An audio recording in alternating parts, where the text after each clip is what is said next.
Tempting meals are often a part of holiday celebrations, and that can be challenging for people with binge eating disorder. It involves a loss of control with food. A person will not be able to manage how much they are taking in.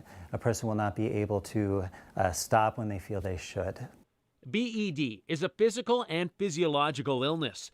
People will skip meals or go long periods without eating, eat rapidly or in secret, and often have an emotional response, even after a normal-sized meal. They will feel very bad about what occurred. They might be angry with themselves, or like a depression or sadness might set in.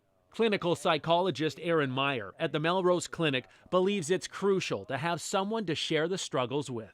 Anyone that you feel will appreciate what you're going through and just support you as best they can. Another sign of BED is an anxiousness around social situations involving food. Going against that wisdom, Meyer says the holidays, which bring food and people together, often help people who binge eat.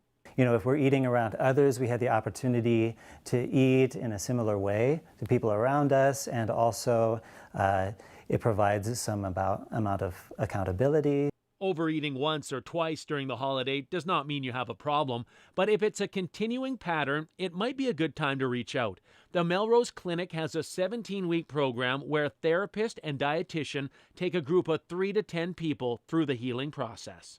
Knowing that others go through it, it kind of can help normalize, or you can take a more understanding view of what you're going through.